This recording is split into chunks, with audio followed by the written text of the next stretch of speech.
What was hygiene like in the age of the Nephilim? Before the Great Flood erased the memory of what had come before the waters rose and swallowed cities and the bones and the names of those who had ruled the ancient world, there was an age that most history books refused to examine too closely.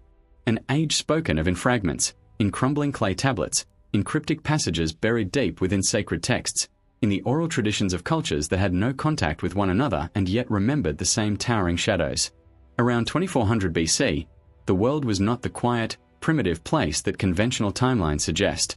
It was something older, something stranger, something that had already reached heights of knowledge and civilization that would take humanity thousands of years to rediscover, if it ever truly did. This is the age the book of Genesis calls the time of the Nephilim, the age the book of Enoch describes in terrifying detail, the age when, according to the oldest surviving texts on earth, beings of immense stature and mysterious origin walked among ordinary men, built cities of impossible scale, and wielded knowledge that had no business existing in a world supposedly still learning to sharpen stone. But history asks the wrong questions about these beings. It asks whether they were real.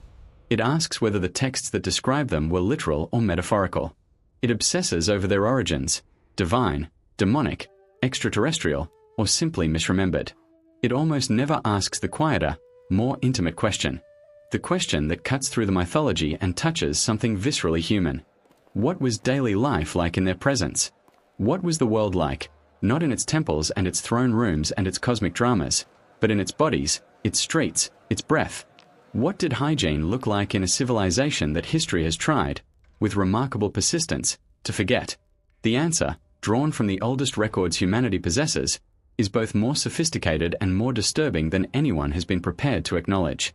To understand the world of the Nephilim, one must first abandon the image of the primitive, the image of dirty, crouching humans scraping at the earth with sticks, unaware of the world around them. That image is a fiction, a comforting one, perhaps, because it makes the distance between ancient humanity and modern civilization feel enormous, safe, unbridgeable. The truth is far more unsettling. By the time the Nephilim tradition crystallizes in the ancient record, the great cities of Mesopotamia had been standing for centuries. Ur, Uruk, Lagash, Nippur, these were not villages. They were urban centers with populations in the tens of thousands, with complex administrative systems, with temples that rose toward the sky in geometric perfection, with roads, with granaries, with written laws. The Indus Valley civilization, roughly contemporary, had cities with running water, brick-lined sewage channels, and public bathing facilities that would not be seen again in the Western world until the height of the Roman Empire, 2,000 years later. Ancient Egypt was already building in stone on a scale that engineers today struggle to fully explain. This was the world into which the Nephilim tradition is embedded. Not a world of ignorant primitives, but a world of organized, literate, architecturally sophisticated civilizations that kept meticulous records of their lives, including, remarkably, their hygiene.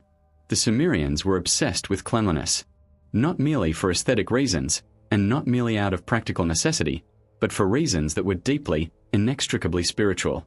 In Sumerian cosmology, the boundary between the physical and the divine was permeable. The body was not just a vessel, it was a site of negotiation between the human and the sacred. To be unclean was not simply to be unhygienic. It was to be spiritually compromised, vulnerable, open to forces that the clean body could repel. The great Sumerian purification rituals, the ceremonies described in cuneiform tablets excavated from the libraries of Nippur and Nineveh, speak of washing with specific waters, of the application of oils derived from plants whose names are still partially decipherable, of fumigation with burning herbs and resins. Priests bathed before entering temple precincts. Kings were ritually purified before approaching the divine. The body had to be prepared before it could stand in proximity to power. But power, in this world, was not abstract. Power had a physical form. And if the texts are to be taken at anything approaching face value, power was sometimes enormous. The Book of Enoch, a text excluded from the canonical Bible but cited within it, quoted directly by figures in the New Testament, and preserved with extraordinary care by the Ethiopian Orthodox Church for over 2,000 years, describes the Watchers, the beings who descended and mingled with humanity, in language that is both reverent and horrified. Their offspring, the Nephilim, were giants. The Hebrew word carries connotations not just of great size but of a kind of terrifying otherness, beings that did not simply inhabit the earth but pressed upon it, weighted it, altered the very atmosphere of any space they occupied. What did it mean, in practical terms, to live alongside beings of that description. What did the rituals of daily cleanliness look like in a world where the scale of existence itself had been disrupted? Oil was central to the hygiene practices of the ancient Near East in ways that go far beyond cosmetic application. The Sumerians used sesame oil as a cleansing agent, rubbed into the skin and then scrape away, taking with it the accumulated residue of daily life.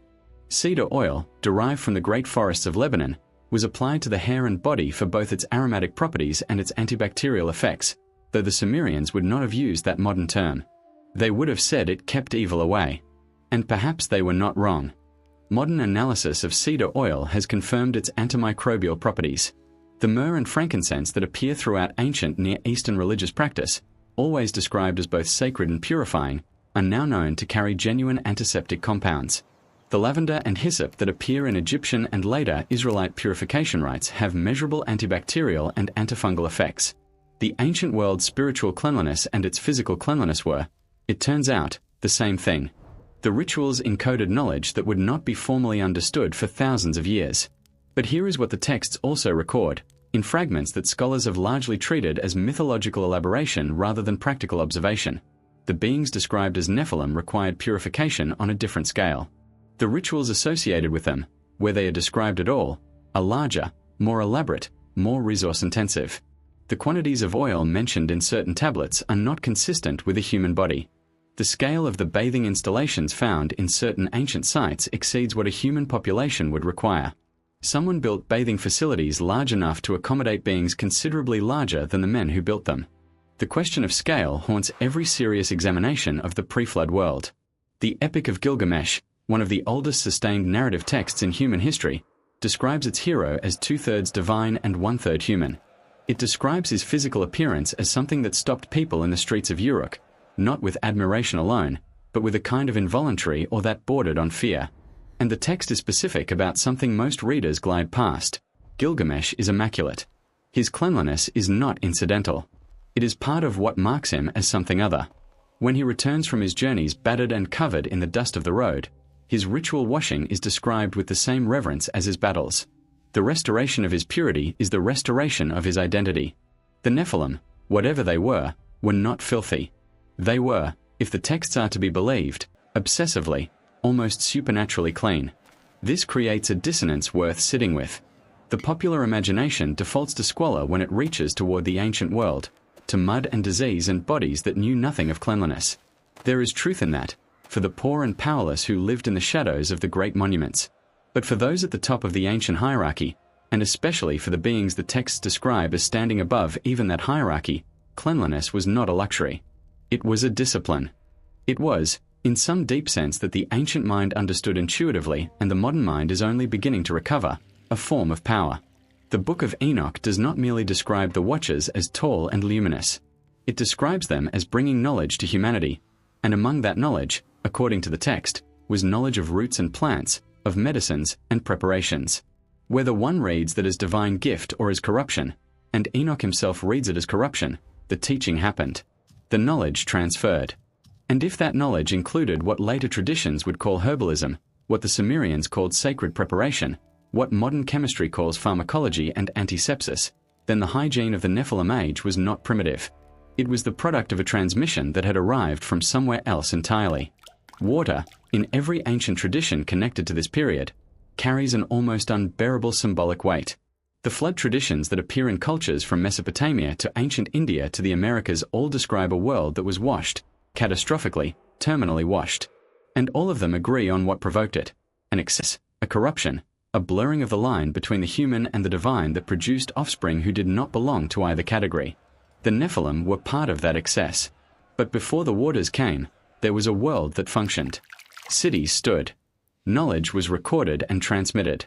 The rituals of cleanliness that would survive the flood, carried in the bodies and memories of the few who escaped, were refined and practiced in the world the flood destroyed. What we inherit, in fragments and in echoes, is the hygiene of a civilization that no longer exists. The sacred bath appears in every tradition that traces its roots to the ancient Near East. The Mosaic laws governing cleanliness, regulations about bodily discharges, contact with the dead, skin conditions requiring isolation, the washing of hands and feet before entering sacred space, describe a system of hygiene that modern epidemiologists recognize as broadly effective. Not because the ancient Israelites understood germ theory, but because they had inherited, through traditions older than Moses, knowledge that worked. Where did that knowledge come from? The text offers an answer that most readers file away as metaphor. It came from above. It arrived through intermediaries who were not fully human, as instruction, as law, as the word of something that stood entirely outside the human frame of reference. The fragrance of the ancient world is not incidental. Cedar, myrrh, frankincense, hyssop, aloes. These substances appear always in contexts where the human and the divine are in proximity. Temples were fumigated before rituals. Bodies were anointed before sacred events. The dead were preserved in resins and oils.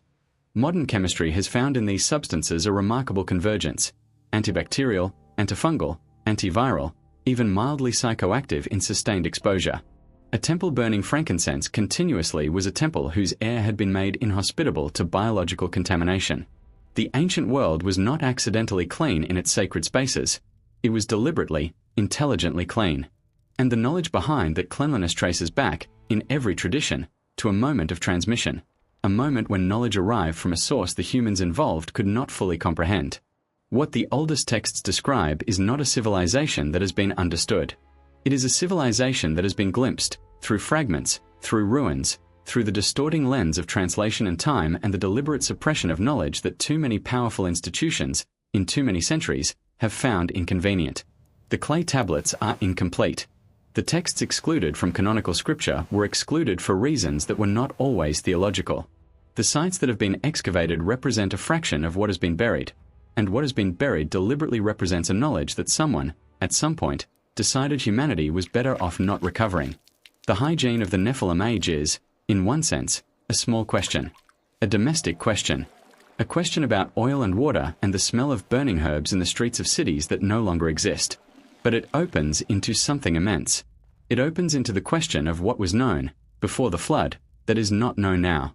It opens into the question of what was transmitted, by beings who were not fully human, to a humanity that was not yet what it would later become. It opens into the question of what was lost, deliberately or through the slow erosion of time, and whether what was lost can ever truly be recovered. The water rose. The cities drowned. The Nephilim passed from the world they had altered, leaving behind only their shadows in the oldest texts, only the echo of their scale in ruins that continue to defy explanation, only the ghost of their knowledge in rituals so ancient that the humans performing them had long since forgotten what the rituals were for. What remains is the question, ancient, unanswered, and growing heavier with every fragment that surfaces from the earth. What walked among humanity before the flood? What did it know? What did it teach? And what did it leave behind, encoded in the oldest habits of the human body, in the instinct to wash, to anoint, to purify, to stand clean before forces that dwarf all human comprehension, that humanity has been performing, without fully understanding, ever since? The answer may be buried beneath the weight of everything that was deliberately forgotten. Or it may have been in plain sight all along, waiting in the fragrance of cedar smoke and sacred oil, in the weight of water over consecrated stone, in the oldest human instinct that there is something that must be washed away, something that clings to the body from a world that existed before this one. It is a memory of an age when the boundary between the human and the divine was not metaphor, not theology, not the comfortable abstraction of modern religious thought. It was a fact. It was a presence. It walked the earth. And it has not entirely left.